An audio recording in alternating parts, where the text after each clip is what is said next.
The ledger was found in 1891, tucked beneath rotting floorboards of a burned plantation house in southern Georgia. 28 years after the transaction, the handwriting was meticulous. 12 names, 12 ages ranging from 4 to 14, 12 prices totaling $8,400, all sold on December 25, 1863. But it was the final entry that made the county clerk's hands tremble. A single word, written in different ink, in a shaking hand that barely resembled the previous entries. Forgive. What the authorities discovered in the days following that Christmas would challenge every assumption about justice, guilt, and the weight of a single night. The master's name was Silas Hargrove, and by dawn on December 26th, something had changed him so profoundly that those who knew him claimed he was no longer the same man. Some said it was divine retribution. Others whispered of something far more terrifying, something that came for him in the darkness of that holy night, when the world celebrated peace, and he had committed an act so cruel that even hardened men turned away in disgust. The truth, buried in testimonies, letters, and the fragmented memories of those who survived, is more disturbing than any legend. Because what happened to Silas Hargrove that night wasn't supernatural. It was entirely, horrifyingly human. And what makes this story even more chilling is that every detail can be traced back to documented records, witness accounts, and the physical evidence that remained long after everyone involved had turned to dust. Before we continue with the story of Silas Hargrove and the 12 children whose lives he sold for profit on the holiest day of the year, I invite you to subscribe to this channel and hit the notification bell so you never miss stories like this one. And please, leave a comment telling us what state or city you're listening from. We love knowing where our audience is. Now let's uncover what really happened on that Christmas night in 1863. The Hargrove plantation sat 7 miles south of Valdosta, Georgia, on land that had been in the family since 1809. By 1863, it was one of the few estates in the region still operating at near full capacity, despite the war that had been tearing the nation apart for nearly 3 years. While other planters had lost their labor force to Union raids or Confederate conscription, Silas Hargrove had managed to keep his operation intact through a combination of brutal discipline and geographic isolation. The plantation house itself was an imposing 2-story structure with white columns that had long since grayed with neglect. The paint peeled in long strips, revealing wood darkened by decades of humidity and heat. 6 windows faced the front yard, their glass warped with age, reflecting distorted images of anyone who approached. The roof sagged slightly in the middle, and during heavy rains, water would drip through the ceiling of the second-floor hallway, creating a rhythmic sound that echoed through the empty rooms. Surrounding the main house were the quarters, 23 small cabins arranged in 2 rows, each housing multiple families. The cabins were constructed of rough-hewn pine logs, chinked with mud and moss that had to be replaced every spring. Each cabin measured roughly 12 by 14 feet and housed anywhere from 4 to 8 people. There were no windows, only wooden shutters that could be propped open during the day. The floors were packed dirt, and the roofs were made of cypress shingles that leaked during storms. Beyond the quarters stood the cotton fields, stretching toward a line of pine trees that marked the edge of Hargrove land. 300 acres of cotton, though only about 200 were actively cultivated by 1863. The soil was red clay, difficult to work, and the yields had been declining for years. But Silas refused to acknowledge the decline, insisting in his ledgers that the land was as productive as it had been in his father's time. Between the fields and the quarters stood the work buildings.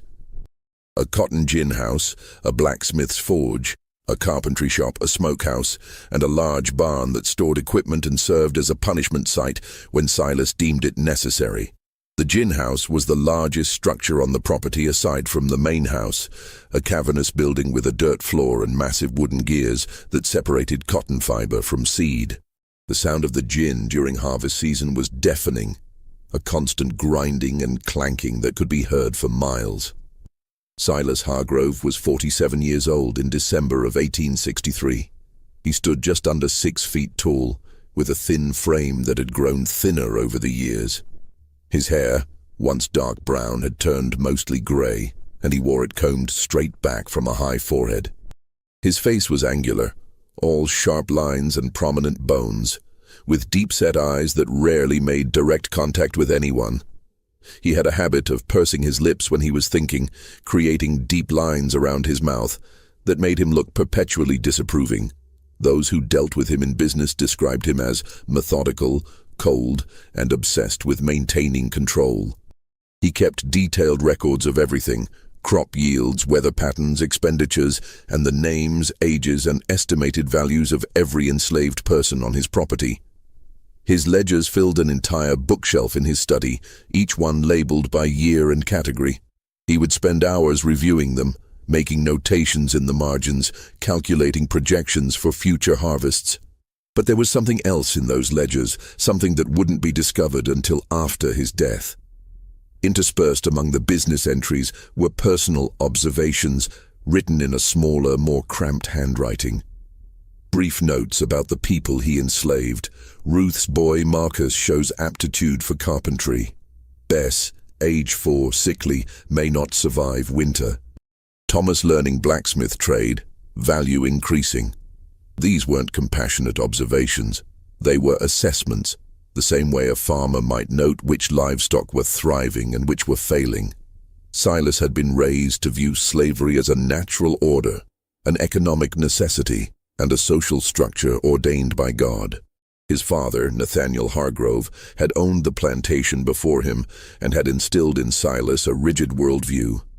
There were those who were meant to lead and those who were meant to serve.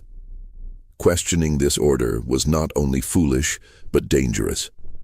It threatened the entire foundation of their society. Nathaniel had died in 1856, leaving the plantation to Silas, his only surviving son.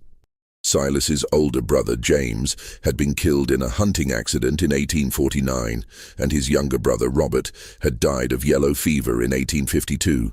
This left Silas as the sole heir, a responsibility he took with grim seriousness. Silas had married in 1851 at the age of 35 to a woman named Catherine Brennan, the daughter of a wealthy merchant in Savannah. It was not a love match, but a practical arrangement. Catherine brought a substantial dowry, and Silas provided social standing and land. They had 4 children in quick succession: 2 sons, William and Charles, and 2 daughters, Margaret and Anne. Catherine was a quiet woman, deeply religious, who spent most of her time in the upstairs rooms of the house, reading scripture and writing letters to her family in Savannah. She rarely ventured into the fields or the quarters, and she never questioned Silas's management of the plantation. But those who knew her said she seemed perpetually sad, as if she carried a weight she couldn't name. In 1859, Catherine became pregnant with their 5th child. The pregnancy was difficult from the start. She was weak, often bedridden, and by the 8th month, it was clear something was wrong. On a cold night in November, she went into labor. The baby, a boy, was born stillborn. Catherine hemorrhaged and died 3 hours later, at the age of 32. Silas had her buried in the family cemetery, a small plot on a hill overlooking the cotton fields. He commissioned a marble headstone with her name, dates, and a single line from Proverbs. She openeth her mouth with wisdom, and in her tongue is the law of kindness. He never visited the grave after the funeral. The children were sent to live with Catherine's sister in Savannah shortly after their mother's death. Silas told people it was for their education and safety, but those close to the family suspected the real reason. He couldn't bear to look at them. They reminded him of Catherine, and Catherine reminded him of failure. He had failed to protect her, failed to give her a life of happiness, failed to be anything more than a cold, distant husband. With the children gone, Silas retreated further into his work. He spent 18 hours a day managing the plantation, reviewing ledgers, planning crops, and maintaining the rigid control that defined his existence. He ate alone, slept alone, and spoke only when necessary. The enslaved families learned to avoid him when possible, to move quietly when he was near, to never meet his eyes. His only regular companion was Dutch Keller, the overseer. Dutch was a large man, over 6 feet tall and heavily muscled, with a thick red beard and small, cold eyes. He had worked on the plantation since 1857, hired by Silas's father shortly before Nathaniel's death. Dutch was efficient, brutal when he deemed it necessary, and utterly loyal to Silas. He lived in a small house near the gin, separate from both the main house and the quarters, a physical representation of his position, above the enslaved, but below the master. Dutch handled the day-to-day operations of the plantation, assigning work, distributing rations, maintaining discipline. Silas trusted him completely, perhaps because Dutch never questioned orders and never showed any sign of moral conflict about the nature of their work. To Dutch, enslaved people were tools, no different than plows or cotton gins. You maintained them, you used them, and when they broke, you replaced them. The winter of 1863 had been particularly harsh. Frost came early in November, killing the last of the cotton bolls before they could be harvested. By December, the ground was hard and unforgiving, and a thin layer of ice formed on the water barrels each morning. The enslaved families huddled in their cabins at night, burning what little firewood they were allotted, trying to keep warm in structures that were never designed for comfort. The cotton harvest had been the worst in a decade. Silas calculated that he had lost nearly 40% of his expected yield. The bales that were harvested were of poor quality, fetching lower prices at market, and the market itself was in chaos. The Confederate dollar was nearly worthless, inflation was rampant, and creditors were demanding payment in gold or goods. Silas was facing debts he couldn't ignore. He owed $3,200 to a bank in Savannah, $1,800 to a cotton broker in Macon, and another $2,000 to various suppliers who had provided seed, equipment, and other necessities on credit. In total, he was nearly $7,000 in debt, with no clear way to pay. He spent the first 2 weeks of December reviewing his options. He could sell land, but land prices had collapsed due to the war. He could sell equipment, but he needed the equipment to operate. He could reduce his labor force, but he was already operating at minimum capacity. And then, on December 15th, he received a letter from Virgil Tate. Tate was a slave trader based in Macon, one of the few still operating in Georgia in 1863. Most of the slave trade had collapsed due to the war, but Tate had found a niche market, supplying labor to plantations in the Deep South that had been spared the worst of the fighting. He specialized in what he called future investments, young slaves who could be trained for specific tasks and would provide decades of labor. The letter was brief and businesslike. Tate had heard that Silas was facing financial difficulties. He was prepared to make a generous offer for young slaves, ages 4 to 14, paid in gold. He would take as many as Silas was willing to sell, no questions asked, with payment on delivery. Silas read the letter 3 times. He sat in his study staring at the words, calculating numbers in his head. 12 children. If he sold 12 at an average price of $700 each, he would have $8,400. Enough to pay all his debts and have money left over for seed and supplies for the spring planting. He told himself it was business, just business. The children were eating food the plantation couldn't spare. They wouldn't be productive for years. Their parents would have more children. It was a practical decision, a necessary decision. It was what his father would have done. He wrote back to Virgil Tate that same evening, agreeing to the sale. 12 children, ages 4 to 14, to be delivered on December 25th, Christmas Day. Payment in gold on delivery. He sealed the letter and gave it to Dutch to post the next morning. Then he poured himself a glass of whiskey and returned to his ledgers, trying to ignore the small, persistent voice in the back of his mind that whispered he was making a mistake. The selection process began on December 18th, exactly 1 week before Christmas. Silas woke before dawn, as he always did, and spent an hour in his study reviewing the plantation records. He had a list of all the children on the property, 37 in total, ranging in age from infants to 16-year-olds. He needed to choose 12. The criteria were simple. They had to be healthy, between 4 and 14 years old, and from families that wouldn't cause too much trouble. Silas knew that selling children would provoke grief and anger, but he calculated that some families would be easier to manage than others. Families with multiple children would be less devastated by the loss of one. Families with strong male figures might resist, so he would avoid taking their children if possible. He made his preliminary selections on paper, writing 12 names in his ledger. Then he called for Dutch. Dutch arrived at the study just after sunrise, his breath visible in the cold morning air. Silas showed him the list and explained the plan. Dutch listened without expression, then nodded. "When do you want to tell them?" Dutch asked. "Christmas Eve," Silas said. "No point in giving them time to make trouble." "They'll make trouble anyway," Dutch said. "You're taking their children." "Then we'll deal with it," Silas said. "But the sale is happening. Tate will be here Christmas morning with the gold." Dutch nodded again and left. Silas sat alone in his study, staring at the list of names. 12 children. 12 lives that would be uprooted, separated from their families, sold to strangers. He felt a flicker of something, not quite guilt, but unease. He pushed it down and returned to his calculations. Over the next 2 days, Silas walked through the quarters and the work areas, observing the children on his list. He watched them play, work, interact with their families. He was looking for signs of illness, weakness, or behavioral problems that might reduce their value.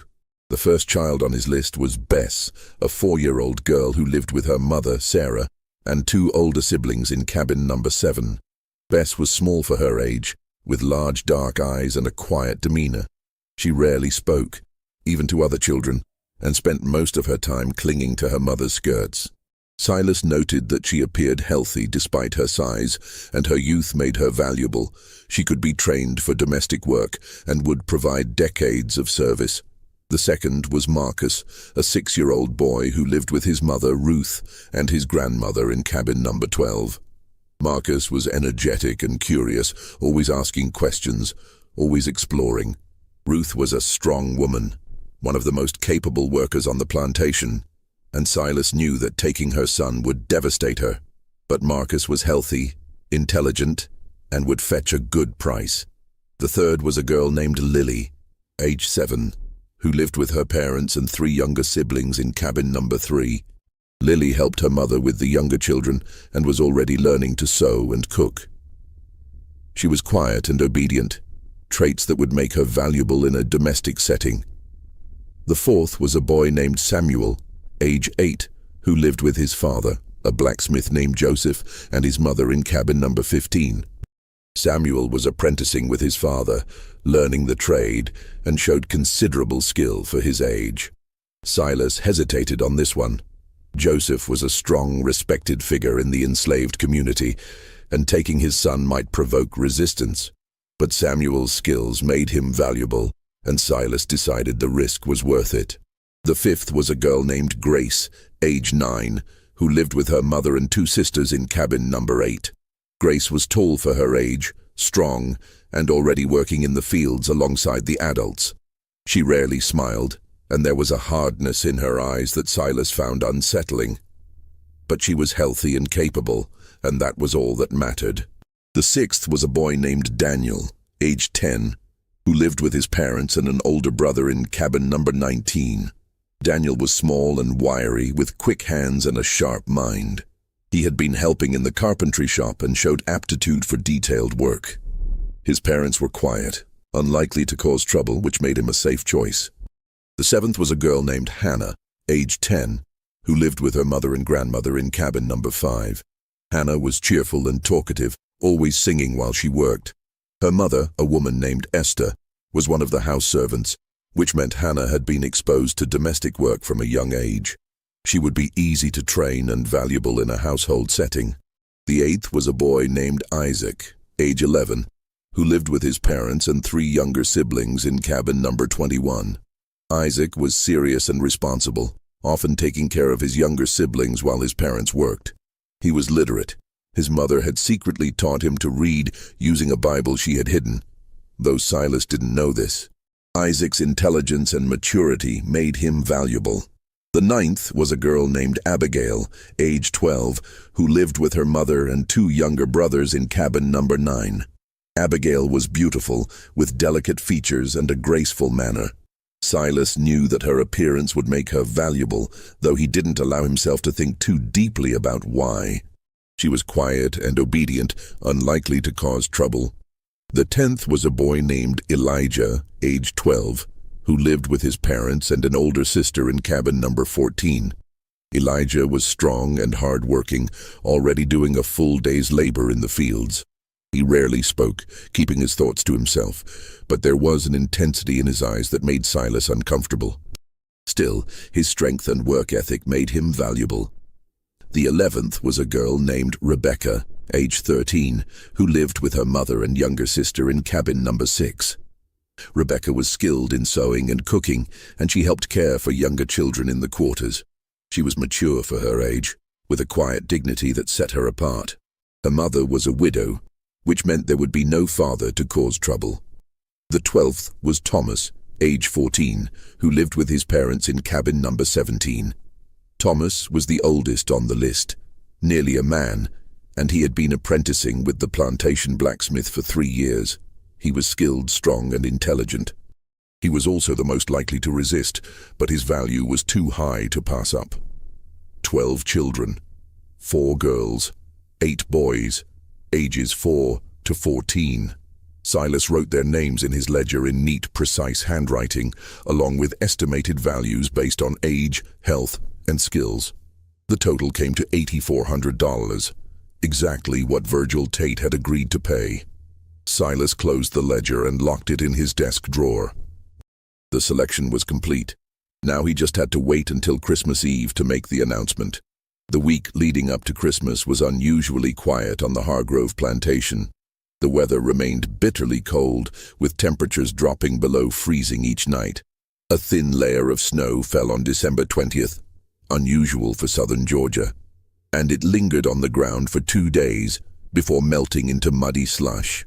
The enslaved families went about their work with the same efficiency as always, but there was a tension in the air that even Silas noticed. People spoke in hushed tones. Children played more quietly than usual. There were no songs in the fields, no laughter in the quarters. It was as if everyone sensed that something was coming, though they didn't know what. Silas spent most of his time in his study, reviewing his financial records and preparing for the transaction. He had written to his creditors, informing them that he would be able to make payments in January. He had calculated how much gold he would need to set aside for spring planting. He had planned everything down to the smallest detail, but he couldn't shake a growing sense of unease. It started as a small, nagging feeling in the back of his mind, easy to ignore. But as Christmas approached, it grew stronger, more insistent. He found himself thinking about the children, not as assets or investments, but as individuals. He remembered watching Bess cling to her mother's skirts. He remembered Marcus's endless questions. He remembered the way Thomas had looked at him once, with an expression Silas couldn't quite interpret. He told himself he was being foolish. This was business. He had made the right decision. The plantation would survive because of this sale. That was all that mattered. On December 22nd, Dutch came to the study with a concern. Several of the enslaved families had been asking about Christmas. Traditionally, Christmas was one of the few days when they were given a break from work and allowed to celebrate with extra rations and small gifts. They wanted to know if the tradition would continue this year. Silas considered the question. Part of him wanted to cancel the celebration entirely. It seemed hypocritical to give them a day of rest when he was about to sell 12 of their children. But he also knew that canceling Christmas would raise suspicions and might provoke resistance before the sale could be completed. "Tell them Christmas will be observed as usual," Silas said. "Extra rations on Christmas Eve. No work on Christmas Day." Dutch nodded and left. Silas returned to his ledgers, but he couldn't concentrate. He kept thinking about the announcement he would have to make on Christmas Eve. He imagined the mothers' faces when they heard their children's names. He imagined the father's rage. He imagined the children's confusion and fear. He poured himself a glass of whiskey, even though it was only mid-afternoon. Then another. By evening he had finished half the bottle and fallen asleep at his desk. He dreamed of Catherine. She was standing in the upstairs hallway of the house, wearing the white dress she had been buried in. She was looking at him with an expression of profound sadness, and she was holding a baby, the stillborn son who had killed her. She didn't speak, but her eyes said everything. "What have you become?" Silas woke with a start, his heart pounding. The study was dark, the fire in the hearth reduced to glowing embers. He lit a lamp and checked his pocket watch. It was just after midnight, December 23rd. 2 days until the sale. He stood and walked to the window, looking out at the quarters. A few cabins had lights in the windows, candles or small fires. Most were dark. He wondered if the families were sleeping, or if they were lying awake, sensing the approaching storm. He turned away from the window and went upstairs to his bedroom. He didn't sleep for the rest of the night. December 23rd passed slowly. Silas stayed in his study, avoiding the quarters, avoiding Dutch, avoiding everyone. He reviewed the transaction papers Virgil Tate had sent, making sure everything was in order. He counted and recounted the estimated value of the children. He tried to focus on the numbers, the logic, the necessity of what he was doing. But the unease wouldn't leave him. It had grown into something more than discomfort. It was a physical sensation, a tightness in his chest, a weight pressing down on him. He found it difficult to breathe. His hands shook when he tried to write. He couldn't eat. That evening, he walked out to the family cemetery on the hill. He hadn't been there since Catherine's funeral 4 years earlier. The headstone was weathered but still legible. He stood in front of it, staring at the inscription, and tried to remember what it had felt like to care about someone. He couldn't. That part of him seemed to have died with Catherine, or perhaps even before. He had spent so many years viewing people as assets, as tools, as numbers in a ledger, that he had forgotten how to see them as anything else. He returned to the house as darkness fell. Tomorrow was Christmas Eve. Tomorrow he would make the announcement. And the day after, the children would be gone, and he would have his gold, and everything would go back to normal. He almost believed it. December 24th, 1863, dawned cold and grey. The sky was overcast, threatening more snow, and a bitter wind blew from the north. Silas woke early, as always, but he didn't go to his study. Instead, he stood at his bedroom window, looking out at the quarters, watching as smoke began to rise from the chimneys as families woke and started their fires. He knew what he had to do today. He had rehearsed the words in his mind 100 times. He would be brief, direct, unemotional. He would read the names from his ledger.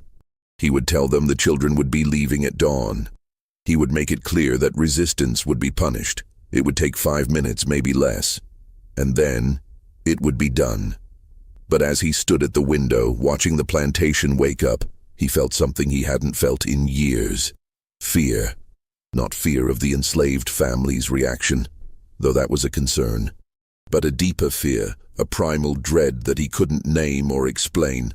It felt like standing at the edge of a cliff, knowing that one more step would send him plummeting into darkness. He pushed the feeling down and got dressed. He went to his study and retrieved the ledger with the 12 names. He called for Dutch and told him to gather everyone in the yard at dusk for the rations distribution. Dutch nodded and left without comment. The day passed with agonizing slowness. Silas tried to work, but he couldn't focus. He tried to read, but the words blurred on the page. He tried to eat, but the food tasted like ash. He spent most of the day sitting in his study, staring at the ledger, waiting for dusk. In the quarters, the families prepared for Christmas. Despite the cold and the hardships of the past year, there was a sense of anticipation. Christmas was one of the few days when they were allowed to rest, to be with their families, to pretend for just a moment that they were something more than property. The mothers cooked what little extra food they had been given. The fathers told stories to their children. The older children helped care for the younger ones. There was singing in some of the cabins, hymns and spirituals that had been passed down through generations. Ruth, Marcus's mother, held her son close as she prepared their meager Christmas meal. Marcus was excited, chattering about what he hoped to receive, maybe an extra piece of cornbread or a small toy carved from wood. Ruth smiled and stroked his hair, trying to memorize the feel of him, the sound of his voice, the warmth of his small body against hers. She didn't know why, but she had a terrible feeling that something was wrong. She had felt it for days, a growing dread that she couldn't shake. She had dreamed the night before of Marcus walking away from her into darkness, and no matter how loudly she called, he didn't turn back. She held him tighter and whispered a prayer. As dusk approached, Dutch walked through the quarters calling for everyone to gather in the yard for rations. The families emerged from their cabins, bundled against the cold, and assembled in front of the big house. There were 63 people in total, men, women, and children, representing 23 families. Silas stood on the porch, the ledger in his hands. Dutch stood beside him, his face expressionless. The enslaved families waited in silence, their breath visible in the cold air. Silas opened the ledger. His hands were shaking, and he gripped the book tighter to steady them. He looked out at the assembled faces, faces he had seen every day for years, faces he had never truly looked at. "I have an announcement," he said. His voice sounded strange to his own ears, thin and distant. The crowd waited. Silas looked down at the ledger and began to read the names. Bess, Marcus, Lily, Samuel, Grace, Daniel, Hannah, Isaac, Abigail, Elijah, Rebecca, Thomas. 12 names. As each name was called, a ripple of confusion passed through the crowd. Parents looked at each other, trying to understand. Children looked up at their mothers and fathers, sensing something was wrong. "These children have been sold," Silas continued, his voice flat. "They will be leaving at dawn tomorrow. The buyer will arrive with a wagon. The transaction is final. Anyone who interferes will be punished." For a moment, there was absolute silence. The words hung in the cold air, incomprehensible. And then, slowly, the meaning sank in. The first sound was a gasp, a sharp intake of breath from one of the mothers, then another, and then the wailing began. It started with Ruth. She let out a sound that was barely human, a howl of grief so profound that it seemed to tear the air itself. She fell to her knees, clutching Marcus to her chest, and the sound that came from her was the sound of a soul breaking. Other mothers joined her. Sarah, Bess's mother, collapsed, her body shaking with sobs. Esther, Hannah's mother, screamed and reached for her daughter, pulling her close. The fathers stood rigid, their faces carved from stone, their fists clenched at their sides. The children began to cry, not understanding what was happening but sensing their parents' terror. Bess clung to her mother, her small body trembling. Marcus buried his face in Ruth's shoulder. Thomas stood apart from his parents, his face blank, his eyes fixed on Silas. Ruth crawled forward on her knees, her hands outstretched, her face wet with tears. She reached the porch steps and looked up at Silas, her voice breaking. "Please," she said. "Please, Master Hargrove, don't take my boy. He's all I have. Please, I'll work harder. I'll do anything. Please, don't take him." Silas looked down at her. He saw the desperation in her eyes, the absolute terror. He saw Marcus clinging to her, his small face pressed against her neck, and for a moment, just a moment, he felt something crack inside him. But then he remembered the debts, the creditors, the plantation, the necessity of survival.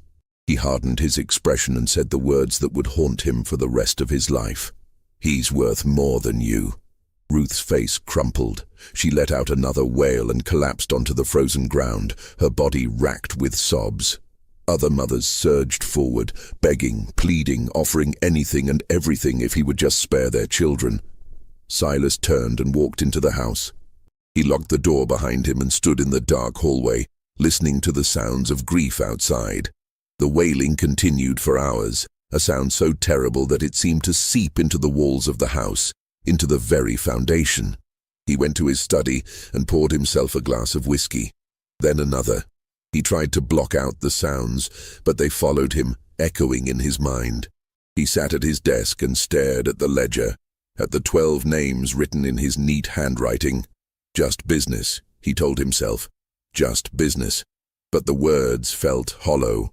Outside in the quarters, the families held their children. They sang to them, whispered prayers, made promises they knew they couldn't keep. They tried to memorize every detail, the shape of their faces, the sound of their voices, the feel of their small hands.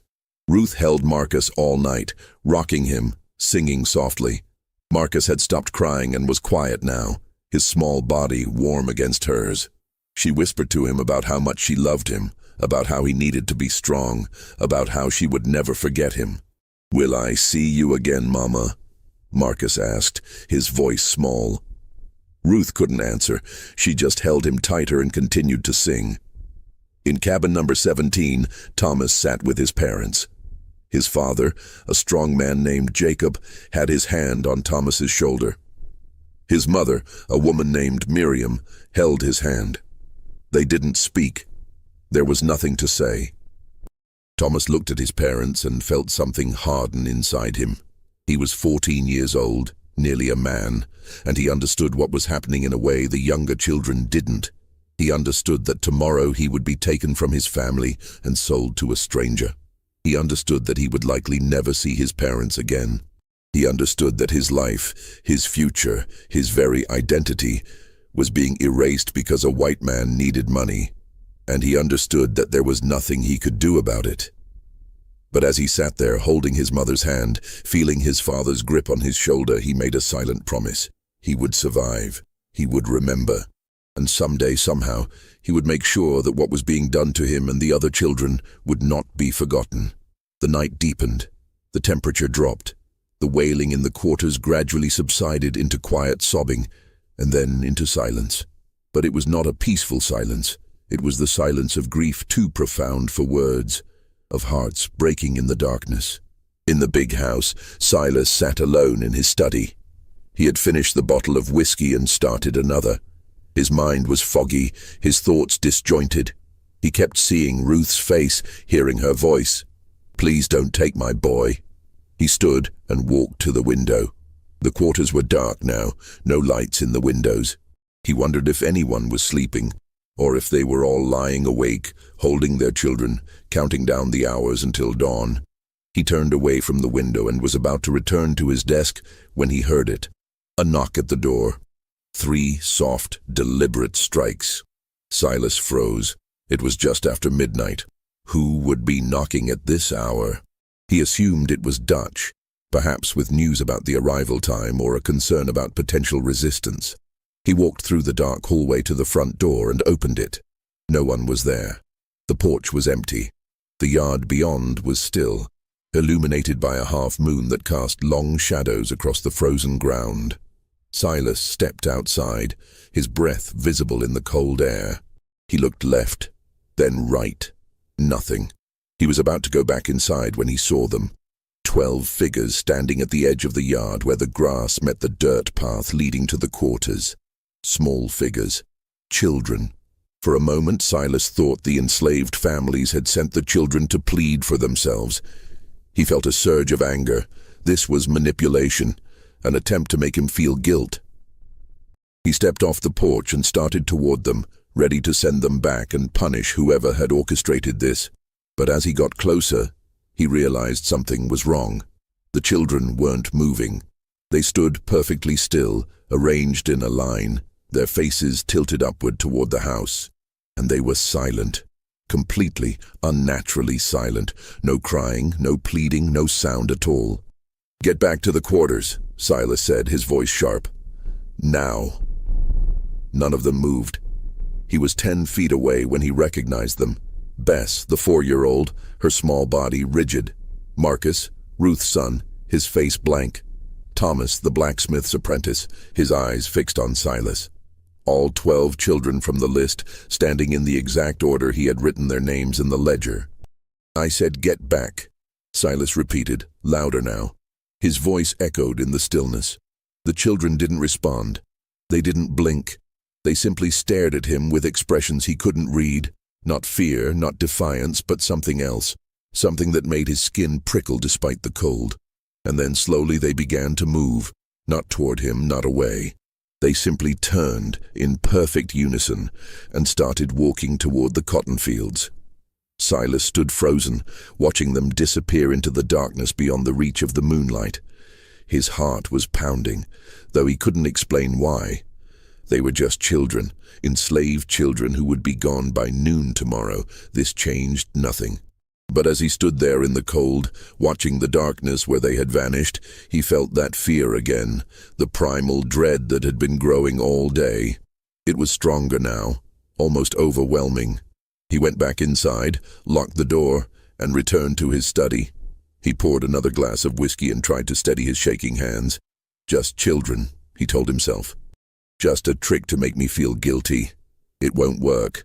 But he couldn't shake the image of their faces, the way they had stared at him, the absolute silence, the way they had moved in perfect unison, as if controlled by a single mind.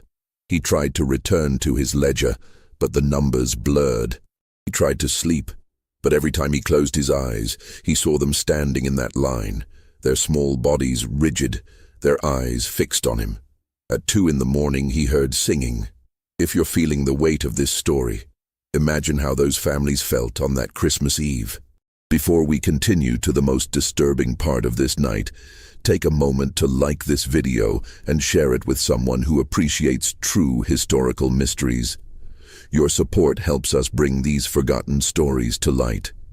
Now, let's discover what happened when Silas heard that singing in the darkness. The singing was faint at first, barely audible over the wind that rattled the windows of the big house. It seemed to come from everywhere and nowhere at once, a melody that Silas didn't recognize, sung in voices too young to carry such weight. The tune was slow, mournful, with a rhythm that felt wrong, discordant, like a hymn sung backward or a lullaby twisted into something dark. Silas stood in his study, the whiskey glass frozen halfway to his lips. He listened, trying to determine where the sound was coming from. It seemed to drift through the walls like smoke, seeping into every corner of the house. He went to the window and looked out. The yard was empty. The quarters were dark, but the singing continued, rising and falling in waves that made his chest tighten. He grabbed his coat and a lantern and went outside. The moment he stepped off the porch, the singing stopped. The silence that followed was worse. It was total, oppressive, as if the world itself had stopped breathing. No wind, no insects, no distant sounds of animals in the woods, no creaking of trees or rustling of leaves, just silence, so complete that Silas could hear his own heartbeat pounding in his ears. He held the lantern high and walked toward the quarters. His boots crunched on the frozen ground, each step unnaturally loud in the stillness. He expected to find the families awake, perhaps gathered in one of the cabins, perhaps singing to comfort themselves. But every door was closed, every window dark. He knocked on the nearest door, cabin number 7, where Bess lived with her mother, Sarah. No answer. He knocked again, harder. Still nothing. He pushed the door open. Inside, Sarah lay on a pallet with her 2 older children, all 3 of them asleep. But it wasn't a normal sleep. Their breathing was shallow, almost imperceptible, and they didn't stir when Silas called out. He moved closer and shook Sarah's shoulder. She didn't wake. Her skin was warm, her pulse steady, but she was completely unresponsive, as if trapped in some deep, unnatural slumber. Silas backed out of the cabin, his heart racing. He moved to the next cabin, then the next. The same in each one. Every adult, every child except the 12 he had selected, was asleep in this same deep, unnatural way. He called their names, shook them, even splashed water on their faces. Nothing worked. They simply lay there, breathing shallowly, trapped in sleep. Except the 12 children. The 12 children were gone. Silas felt the first real thread of panic. He told himself it was absurd. They were hiding, playing some kind of game, or perhaps their parents had hidden them before falling into this strange sleep. But the panic remained, cold and insistent, spreading through his chest like ice water. He searched the quarters, the barn, the storage sheds, the gin house. Nothing. He walked to the edge of the cotton fields, holding his lantern high, and called their names. His voice was swallowed by the darkness, as if the night itself was absorbing the sound. And then he saw the light. Deep in the fields, perhaps 100 yards away, a small fire burned. It was low to the ground, flickering weakly but unmistakable against the darkness. Silas started toward it, his boots crunching on the frozen earth, his breath coming in short gasps. As he got closer, he saw them. The 12 children sat in a perfect circle around the fire. They weren't moving, weren't speaking. They simply sat, their faces illuminated by the flames, staring into the fire as if hypnotized. The light cast strange shadows on their faces, making them look older, almost ancient. "What are you doing?" Silas demanded, his voice breaking the silence. "Get up. Get back to the quarters. Now." None of them looked at him. They continued to stare into the fire, their expressions blank. He stepped closer, anger overriding fear. "I said get up." One of the children, Thomas, the oldest, finally turned his head. His eyes met Silas's, and for the first time, the boy spoke. "We're waiting." His voice was calm, almost conversational, but there was something underneath it that made Silas's skin crawl. "Waiting for what?" Silas snapped. Thomas didn't answer immediately. He simply looked at Silas with an expression that was neither hostile nor afraid. It was something else, something that looked almost like pity. "For you to see us," Thomas said quietly. "I see you," Silas said. "You're sitting in my field in the middle of the night. Now get up before I—" "No," Thomas interrupted. "You don't see us. You've never seen us, not really." Silas felt his anger spike. "I don't have time for this nonsense. Get up, now." He reached down and grabbed Thomas's arm, intending to drag him to his feet. But the moment his hand made contact, Thomas looked up again, and this time, his expression was different. Not blank, not empty, but filled with something Silas couldn't name, a depth of understanding that no 14-year-old should possess. "You sold us," Thomas said quietly, "on Christmas." The words hit Silas like a physical blow. He released the boy's arm and stepped back. "It's business," Silas said, but his voice sounded weak even to himself.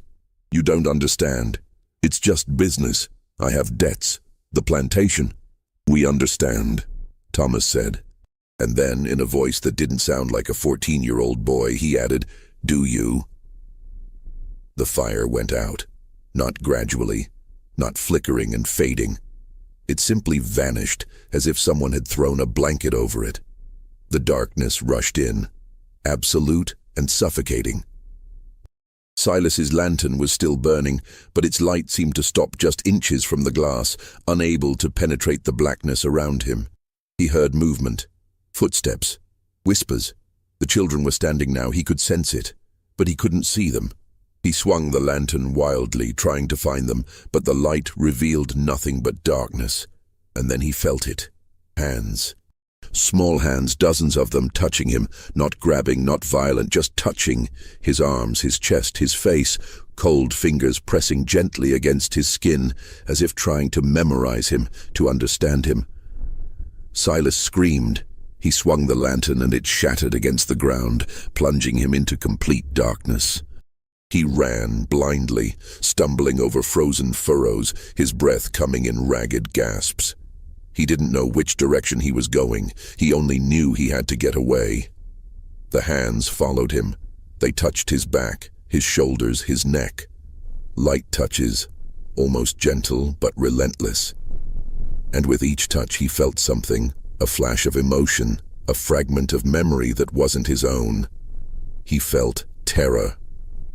The terror of a 4-year-old child being torn from her mother's arms. He felt confusion, the confusion of a 6-year-old boy who didn't understand why he was being taken away. He felt grief, the grief of a mother watching her child disappear into darkness. He felt rage, the rage of a father who couldn't protect his family. He felt despair. The despair of children who had been told they were worthless, that they were property, that their lives had no value beyond what someone was willing to pay. Each emotion hit him like a wave, overwhelming, suffocating. He tried to push them away, to block them out. But they kept coming, faster and faster, until he couldn't tell where his own feelings ended and theirs began. He ran until his legs gave out, and he collapsed onto the frozen ground, gasping, his heart hammering in his chest. The hands were gone. The darkness was gone. He was lying in the yard in front of the big house, and the sky was beginning to lighten with the first hint of dawn. He opened his eyes and saw them. The 12 children standing on the porch watching him. They didn't speak. They didn't move. They simply stood there, silent and still, as the sun began to rise behind them. Silas staggered to his feet, his body shaking, his mind reeling. He stumbled into the house, locked the door, dragged a chair against it, and collapsed onto the floor of his study. His clothes were torn, his hands bleeding from where he had fallen. His face was wet, whether from tears or sweat or melted snow, he didn't know. He sat there for a long time, trying to make sense of what had happened. It was exhaustion, he told himself. Stress. Guilt manifesting as hallucination. It wasn't real. It couldn't be real. But when he looked down at his hands, he saw the dirt under his nails, the scratches on his palms. And when he looked at the window, he saw them still standing there, watching. And he knew with a certainty that terrified him that it had been real, all of it. At precisely 6 o'clock in the morning, Virgil Tate arrived with his wagon and 3 armed men. Silas heard the sound of hooves and wheels on the frozen road and forced himself to stand.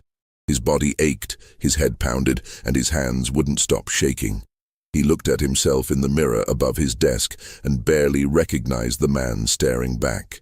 His face was pale, his eyes bloodshot and sunken, his hair disheveled. He looked like he had aged a decade overnight. He straightened his clothes as best he could and walked to the front door. He took a deep breath, trying to steady himself, and opened it. Virgil Tate was a large man, over 6 feet tall and heavily built, with a thick black beard and cold, calculating eyes. He wore a long coat and a wide-brimmed hat, and he carried himself with the confidence of a man who had done this transaction 100 times before. Behind him, 3 men sat on the wagon, all armed with rifles, all watching Silas with expressions of bored indifference. "Hargrove," Tate said, his voice gruff. "You have them ready?" Silas opened his mouth to respond, but no words came out. He looked past Tate to the yard, where the 12 children still stood in a line, exactly as they had been, waiting. But something was different now. In the growing light of dawn, he could see their faces clearly, and what he saw made his breath catch in his throat. They weren't blank anymore. They weren't empty. Their eyes were filled with something he finally recognized, something he had been too blind to see before. Humanity. They were children, just children. Children who were terrified, confused, grieving. Children who had families, who had dreams, who had futures that were being stolen from them. Children who were exactly like his own sons and daughters, except for the color of their skin and the accident of their birth. And he was about to sell them, on Christmas morning, for gold. "Well," Tate said impatiently, "let's get this done. I have another stop in Thomasville." Silas looked at the children, at Bess, the 4-year-old, her small body trembling, at Marcus, Ruth's son, his eyes wide with fear, at Thomas, the blacksmith's apprentice, who was looking at him with that same expression of understanding, of pity. And in that moment, Silas Hargrove understood something that would haunt him for the rest of his life. They knew exactly what he was. They knew what he had chosen, and they knew that he would have to live with it. The weight of that knowledge was crushing. It pressed down on him, suffocating him, and he realized that this was what they had shown him in the darkness. Not revenge, not punishment, but truth. The simple, unbearable truth of what he was doing. He thought about the gold, about the debts, about the plantation, about everything he had told himself to justify this decision, and he realized that none of it mattered. None of it was worth this. "No," Silas said quietly. Tate frowned. "What?" No, Silas repeated, louder now. His voice was shaking, but there was a firmness underneath it that surprised even him. The sale is off. Tate's expression darkened. The hell it is. We have a contract. I have your signature. You take this gold, or I take those children and you get nothing. Silas looked at the leather satchel in Tate's hand, the satchel containing $8,400 in gold coins. Enough to save the plantation. Enough to pay his debts. Enough to secure his future. Then he looked at the children again, at their faces, at their eyes. Take your gold and leave, Silas said. Tate stared at him for a long moment, his jaw clenched. You're a fool, Hargrove. You'll lose everything. I know, Silas said. And he did. He knew that without the gold he would default on his debts. The creditors would seize the plantation. He would lose everything his family had built over 3 generations. He would be ruined. But he also knew that if he went through with this sale, he would lose something far more important. He would lose whatever remained of his humanity. He would become something he could never come back from. Tate spat on the ground.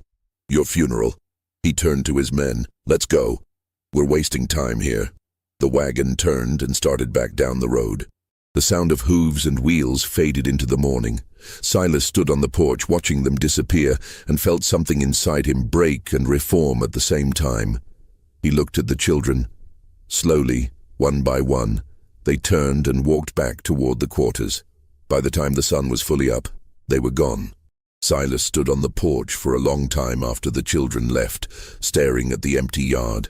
The sun was rising, casting long shadows across the frozen ground, and the world was beginning to wake up. He could hear sounds from the quarters now, doors opening, voices calling out, the normal sounds of morning. He realized that whatever had happened during the night, whatever strange sleep had fallen over the plantation, was over. The families were waking up, and they would want answers. Silas went inside and walked to his study. He sat at his desk and stared at the ledger, at the 12 names written in his neat handwriting. He picked up his pen, dipped it in ink, and drew a single line through each name.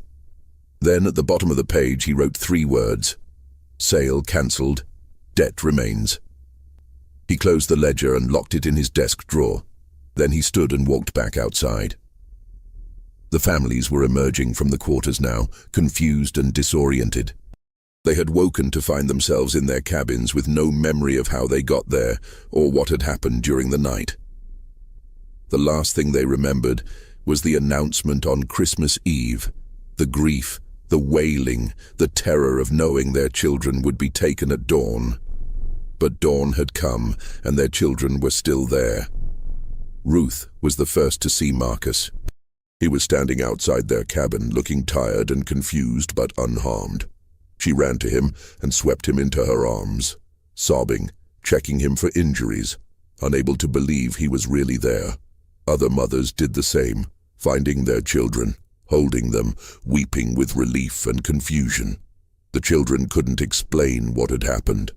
They remembered standing in the yard, remembered walking to the fields, remembered sitting around a fire.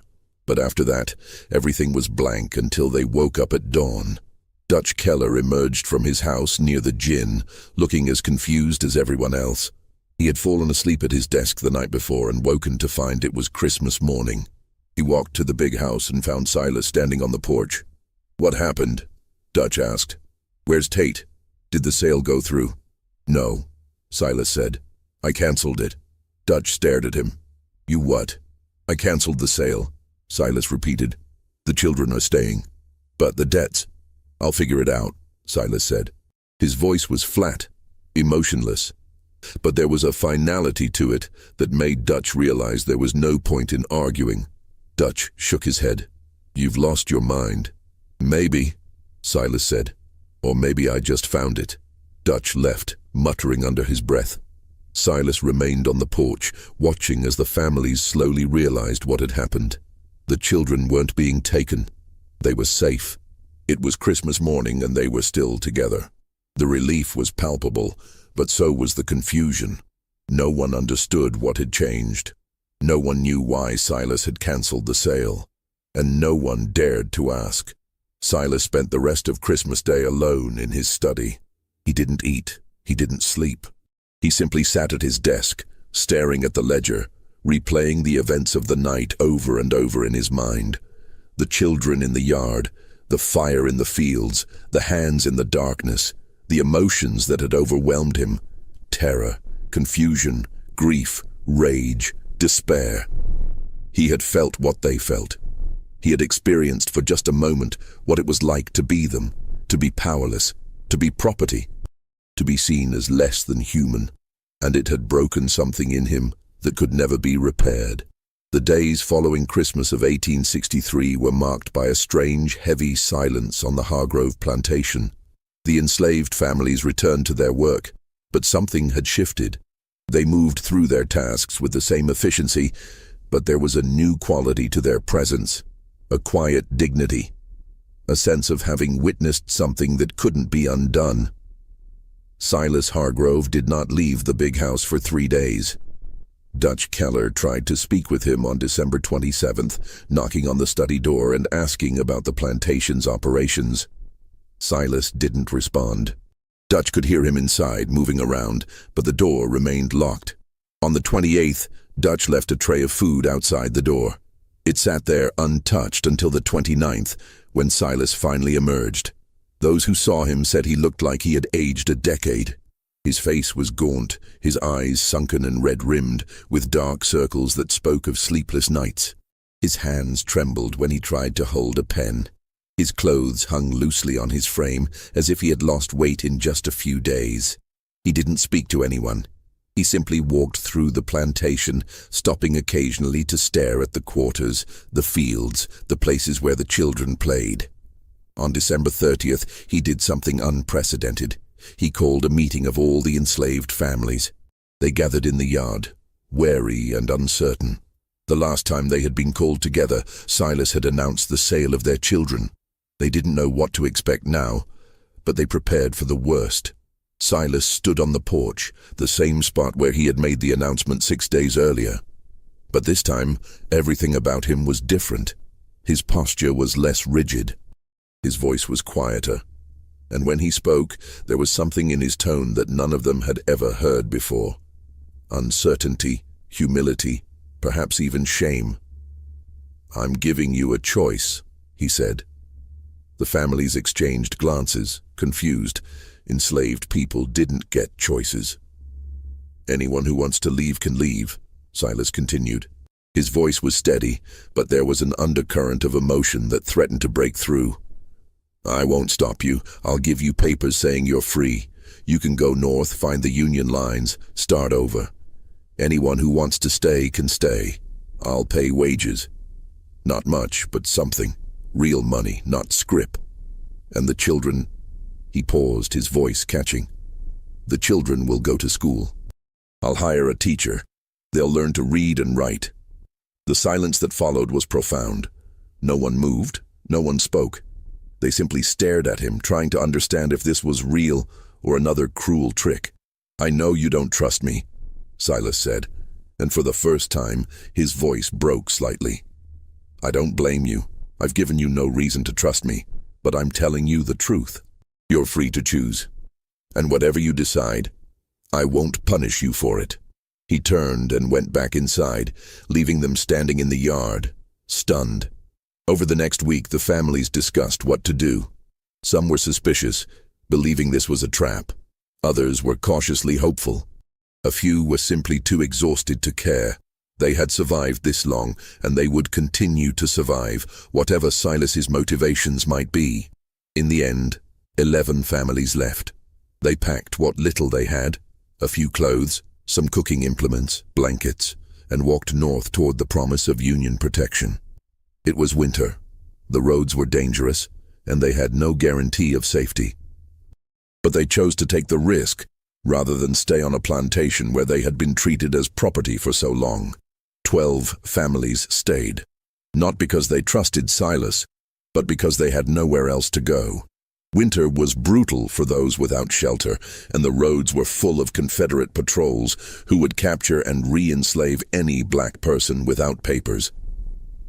Staying was the practical choice, even if it meant remaining in a place filled with painful memories.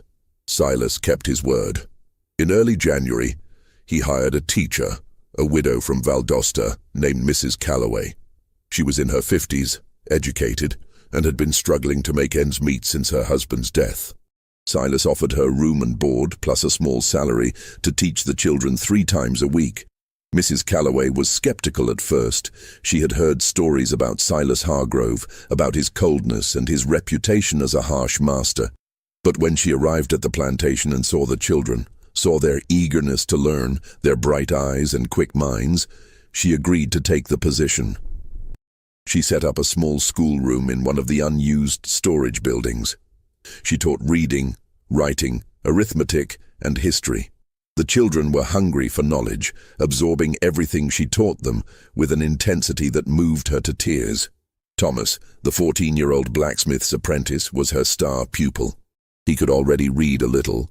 His mother had secretly taught him using a Bible, and he quickly advanced beyond the basics. Within weeks, he was reading at a level that would have been impressive for any child his age, enslaved or free. Silas also began paying wages. They were small, just a few dollars a month per family, but they were paid in gold, not Confederate scrip. For people who had never been paid for their labor, who had never had money of their own, it was a profound change. He stopped carrying a whip. He stopped entering the quarters uninvited. He stopped issuing punishments for minor infractions.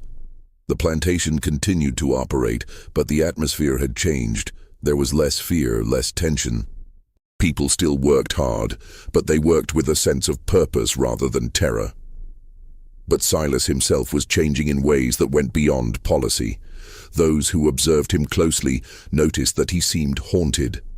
He would stop in the middle of a task and stare into the distance, as if seeing something no one else could see.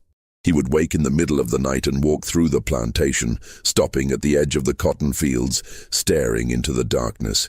He began attending church in Valdosta, sitting in the back pew, never speaking to anyone. He would arrive just as the service started and leave the moment it ended, avoiding conversation. But he listened intently to every sermon, especially those about redemption, forgiveness, and the weight of sin. Dutch Keller left in February of 1864. He told anyone who would listen that Silas had lost his mind. "He's not the same man," Dutch wrote in a letter to his brother. "Something broke in him that night. He walks around like a ghost, talking to himself, staring at nothing. He's paying them wages, for God's sake, treating them like they're free. I can't work for a man like that. He's going to lose everything, and I won't be there to watch it happen." Dutch was right about one thing. Silas was losing everything. Without the gold from the sale, he couldn't pay his debts. The creditors began sending increasingly threatening letters. The bank in Savannah filed a lien against the property. Suppliers refused to extend credit.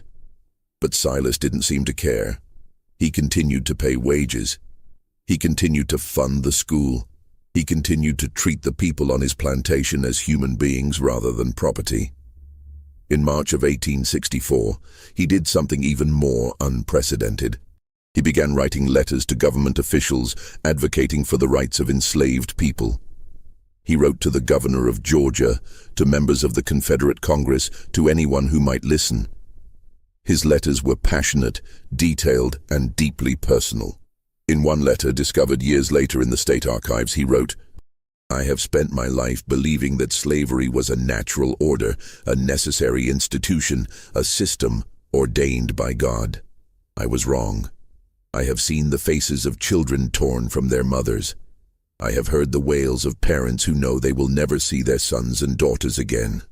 I have felt for just a moment the terror and despair of those who are treated as property rather than people. And I can no longer remain silent.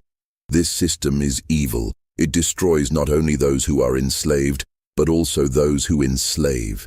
It corrupts the soul and blinds us to the humanity of our fellow man.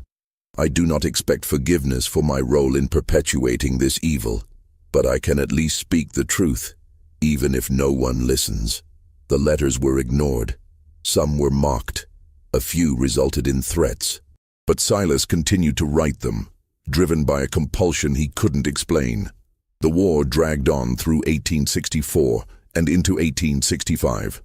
Sherman's army marched through Georgia in late 1864, burning plantations and freeing enslaved people in their wake. The Hargrove plantation was spared, likely because it was so isolated and appeared already abandoned. By the time Union soldiers reached the area, there was little left to burn. In April of 1865, Lee surrendered at Appomattox, and the war officially ended. News traveled slowly to southern Georgia, but by late April, word had reached Valdosta. The Confederacy was dead. Slavery was abolished. Silas gathered the remaining families and told them they were legally free now. He offered to let them stay and work for wages, or leave with his blessing and whatever supplies he could spare. Most stayed, not out of loyalty to Silas, but out of practicality. The world outside was chaos. The roads were full of displaced people, both black and white. The economy had collapsed. There were no jobs, no infrastructure, no safety net. The plantation, for all its dark history, offered stability, but the relationship had changed. The families were no longer enslaved. They were workers, employees, people with agency and choice, and Silas treated them as such. He began dividing the plantation land, offering plots to families who wanted to farm independently. He provided seed, tools, and advice. He helped them establish their own small farms, even though it meant reducing the size of his own operation. In 1867, he sold most of the remaining plantation land to the families who had stayed, offering them terms so generous that a lawyer in Valdosta accused him of financial suicide. The lawyer was probably right. Silas sold the land for a fraction of its value, accepting payment in installments over 10 years, with no interest. "Why are you doing this?" the lawyer asked him. "You're giving away everything your family built." Silas looked at him with those haunted eyes and said, "Because it was never mine to begin with." He kept only the big house and a few acres around it. The rest, nearly 300 acres, was divided among 12 families. 12 families for 12 children. It wasn't a coincidence. Silas lived alone in the big house, refusing to remarry or reconnect with his own children in Savannah. He wrote to them occasionally, but they rarely responded. They had built new lives, and Silas was a reminder of a past they wanted to forget. He spent his days reading, writing, and walking the fields. He continued to attend church, continued to write letters advocating for the rights of formerly enslaved people, continued to live with the weight of what he had done. And every Christmas Eve, he would stand in the yard at midnight, in the exact spot where he had seen the 12 children, and he would stay there until dawn. No one knew what he was doing. Some thought he was praying, others thought he was keeping vigil. A few believed he was waiting for something, or someone, to return. Mrs. Calloway, who continued to teach at the school even after the war ended, once asked him about it. "Why do you stand out there every Christmas Eve?" she asked. Silas was silent for a long time. Then he said, "Because I need to remember." "Remember what?" "What I almost did, what I was, and what they showed me. The children." Silas nodded. "They didn't curse me. They didn't harm me. They simply made me see, made me feel what they felt. And it changed me in a way I can't explain. Every Christmas Eve, I stand in that spot and remember, because if I forget, even for a moment, I might become that man again." In 1872, Silas Hargrove fell ill. It started as a persistent cough in October, then progressed to fever and weakness by November. By December, he was bedridden, his body frail but his mind still sharp. Mrs. Calloway visited him regularly, bringing him food and medicine, sitting with him when he was too weak to be alone. She had grown to respect him over the years, though she never fully understood him. He was a man haunted by his past, driven by guilt and a desperate need for redemption. "Do you have any regrets?" she asked him one afternoon in mid-December, sitting beside his bed. Silas was silent for a long time, staring at the ceiling. Then he said, "Only one. That it took me so long to see them as human. The children? All of them, Silas said. Every single person I owned. I told myself it was business. I told myself it was the way things were. I told myself I was a good master, that I treated them well compared to others. But that night, he trailed off, his eyes distant. That night they showed me what I really was, and I couldn't unsee it. What did they show you, Mrs. Calloway asked gently. Silas looked at her, his eyes filled with something between sorrow and terror. That I was the monster, not them, me. I was the one who stole lives, who destroyed families, who treated human beings as property. And the worst part is, I did it all while believing I was righteous, that I was doing what was necessary, what was natural. They showed me the truth, and it destroyed me. But it also saved me. Saved you from what? From becoming something I could never come back from, Silas said. If I had sold those children, if I had gone through with it, I would have crossed a line that couldn't be uncrossed. I would have become something less than human myself. They saved me from that. And I've spent every day since trying to be worthy of that gift.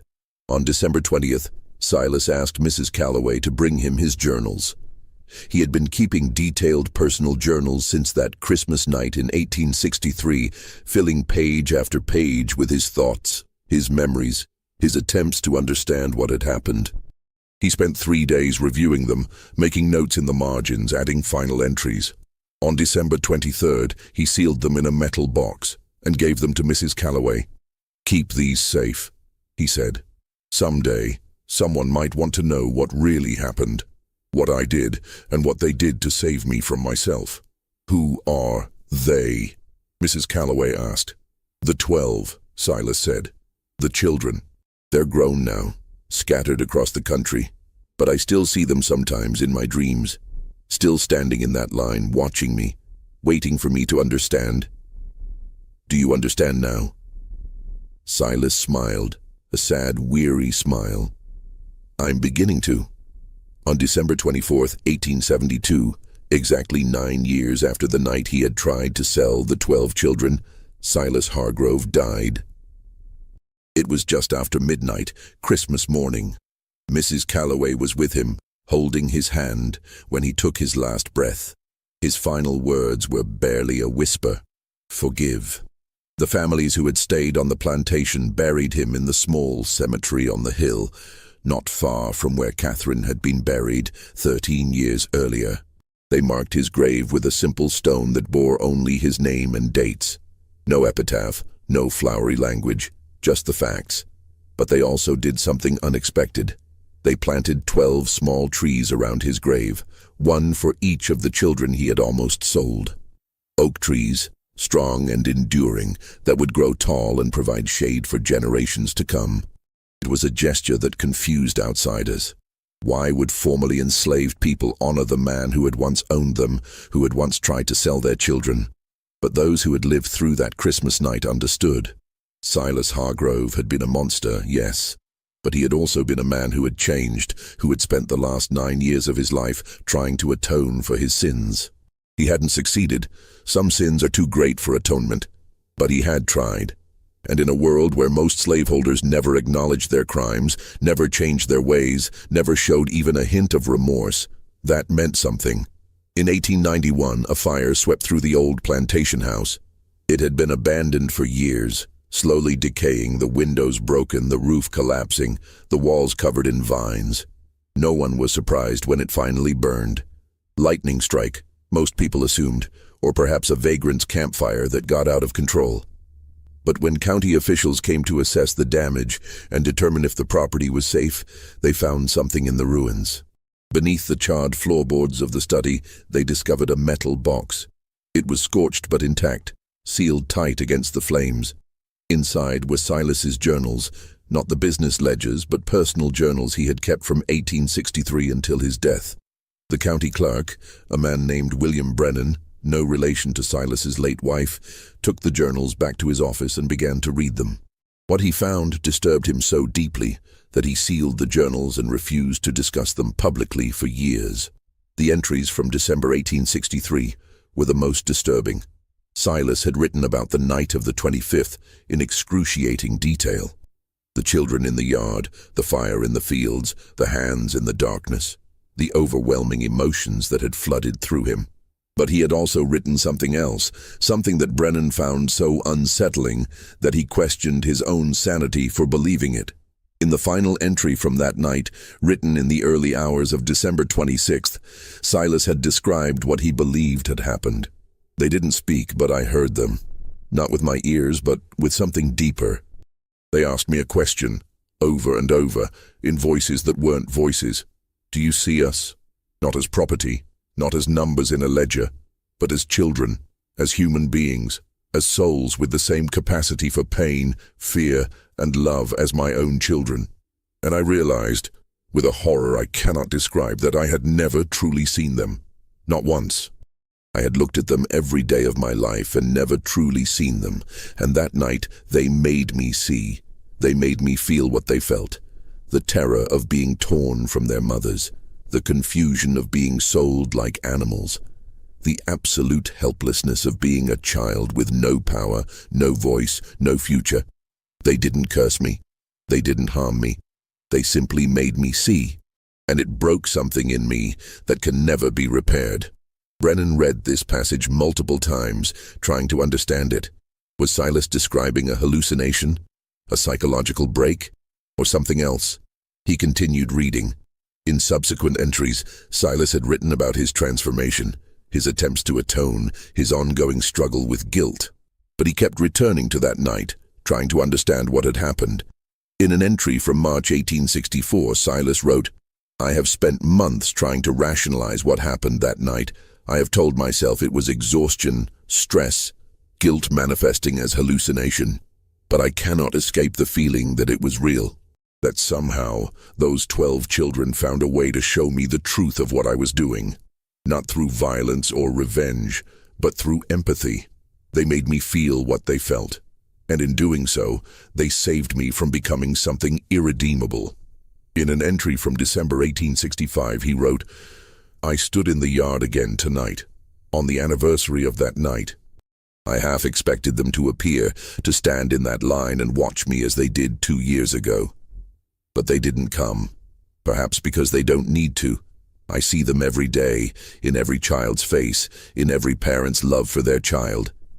They are always with me, reminding me of what I almost did, of what I was, and of what I must never become again." And in one of his final entries, written just days before his death, Silas wrote, "I am dying. I can feel it in my bones, in the weakness that grows stronger each day. I am not afraid of death. I am afraid of judgment, not the judgment of God, though that terrifies me as well, but the judgment of those 12 children, now grown, scattered across this country. Did I do enough? Did my attempts at atonement mean anything? Or was I simply a monster trying to ease his conscience before the end? I don't know. I will never know. But I hope, I pray, that they can forgive me. Not for what I did, because that is unforgivable, but for what I almost did, and for spending the rest of my life trying to be better than the man I was." Brennan closed the journal and sat in silence for a long time. He didn't know what to make of it. The story was too strange, too disturbing, too impossible to believe. And yet there was something about Silas's words, about the raw honesty and pain in them, that made him think it might be true. He decided to investigate further. He began tracking down descendants of the families who had lived on the Hargrove plantation, interviewing them, asking about their memories and the stories passed down through their families. What he discovered complicated the narrative even further. Several descendants mentioned the night the children walked, describing it as a real event, not a hallucination. They said their grandparents or great-grandparents had spoken of it, had described waking up on Christmas morning to find their children safe, with no memory of the night before. One woman, the granddaughter of Ruth, Marcus's mother, told Brennan that her grandmother had spoken of that night only once, shortly before her death in 1889. She said it was like a dream, the woman told Brennan. She remembered the announcement, remembered the grief, remembered holding Marcus and singing to him. And then she remembered nothing until dawn, when she woke up and Marcus was still there. She said it felt like God had intervened, had put everyone to sleep and changed Mr. Hargrove's heart during the night. She never understood how or why, but she was grateful for it every day of her life. Another descendant, the grandson of Thomas, the blacksmith's apprentice, told a different story. "My grandfather didn't talk about that night much," he said, "but he told me once that he and the other children had been taken to the fields, that they had sat around a fire, and that Mr. Hargrove had come to them. He said they had shown him something, he wouldn't say what, and that it had changed him. My grandfather said it wasn't magic or anything supernatural. He said it was just truth. They had shown Mr. Hargrove the truth of what he was doing, and he couldn't live with it anymore." Brennan compiled all of this information into a report, but he never published it. He was afraid of being mocked, of being accused of believing in ghost stories or supernatural nonsense. He sealed the journals and the report in the county archives, where they remained for decades. The story of Silas Hargrove and the 12 children faded into obscurity. The plantation land was divided and sold over the decades. The big house burned and was never rebuilt. The cemetery was eventually overgrown and forgotten. The families who had lived there moved on, building new lives, and the painful memories of slavery gradually receded into the past. But the story didn't disappear entirely. It was passed down through families, whispered in hushed tones, told to children as a cautionary tale or a story of redemption. The details changed over time, as stories do, but the core remained the same. A man who had been willing to sell children on Christmas Day and the night that changed him forever. In 1923, a historian researching Reconstruction-era Georgia tracked down 3 of the 12 children, now elderly, and asked them about their experiences on the Hargrove plantation. 2 refused to discuss it. The third, a woman named Bess, the youngest of the 12, who had been only 4 years old that Christmas, agreed to speak, but only briefly. "I don't remember much," she said, her voice thin and wavering with age. "I was too young, but I remember my mama holding me that night, crying like the world was ending. And I remember waking up the next morning and everything was different. Mr. Hargrove was different, like something had died in him. My mama said it was a miracle. She said God had touched his heart, but I don't think it was God." When the historian asked what she thought it was, Bess was quiet for a long time. Then she said, "I think he finally saw us, really saw us, and it killed the part of him that could live with what he'd done." She died 3 weeks later, at the age of 64. She was the last of the 12 children to pass away.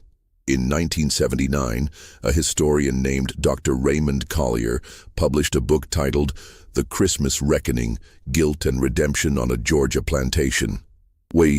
He had discovered the sealed journals in the county archives and spent years researching the story, tracking down descendants, and piecing together what had happened. In the book, Dr. Collier argued that Silas Hargrove had experienced what we would now call a severe psychological crisis, triggered by the moral weight of his decision to sell the children. He suggested that the events of Christmas night were likely a combination of sleep deprivation, stress, and a guilty conscience manifesting as vivid hallucinations. But he also included testimonies from the descendants that complicated that explanation. Several of them mentioned that their grandparents or great-grandparents had spoken of the night the children walked, describing it as a real event, not a hallucination. They said the children had been found in the fields at dawn, cold and disoriented, with no memory of how they got there. Dr. Collier couldn't explain that. He noted it in his book as an unresolved discrepancy and moved on. But in his private notes, discovered after his death in 2003, he wrote something different. "I don't know what happened on that plantation on Christmas night, 1863. I've spent years trying to find a rational explanation and I can't. The testimonies are too consistent, the details too specific. Either an entire community conspired to create an elaborate fiction, or something happened that defies easy explanation. I'm a historian. I deal in facts. But sometimes facts lead you to places where reason can't follow. Maybe Silas Hargrove did hallucinate. Or maybe for one night, 12 children found a way to make a man see the truth of what he was doing. Not through violence, not through revenge, but through the simple, unbearable act of being seen, of being recognized as human, and maybe that was more powerful than any punishment could ever be. The Hargrove plantation no longer exists. The land was subdivided and sold over the decades, and now it's a mix of farmland and residential properties. The big house burned in 1891, and nothing was ever rebuilt on the site. The cemetery where Silas was buried was eventually overgrown and forgotten, though local historians believe they have identified its location. But the 12 oak trees remain. In 2015, a land survey team working in the area discovered a cluster of 12 massive oak trees arranged in a circle on a small hill. The trees were estimated to be over 140 years old, dating back to the 1870s. At the center of the circle, partially buried and covered in moss, was a weathered gravestone bearing the name Silas Hargrove, and the dates 1816, 1872. The discovery sparked renewed interest in the story. Local historians researched the site and confirmed that it was indeed the old Hargrove plantation cemetery. The 12 oak trees, they concluded, had been planted around Silas's grave shortly after his death. The site is now protected as a historical landmark. Visitors can walk among the oak trees, which have grown massive and majestic, their branches intertwining overhead to create a natural cathedral. At the base of each tree, a small plaque has been installed with the name of one of the 12 children: Bess, Marcus, Lily, Samuel, Grace, Daniel, Hannah, Isaac, Abigail, Elijah, Rebecca, and Thomas. It's a quiet place, peaceful and beautiful. But there's something about it that makes visitors uneasy. Perhaps it's the weight of history, the knowledge of what almost happened there. Or perhaps it's something else, something harder to define. People who visit the site often report feeling watched, as if unseen eyes are observing them from the shadows between the trees. Some hear faint singing, a melody they can't quite place. Others feel a sudden, overwhelming sense of grief or guilt that passes as quickly as it came.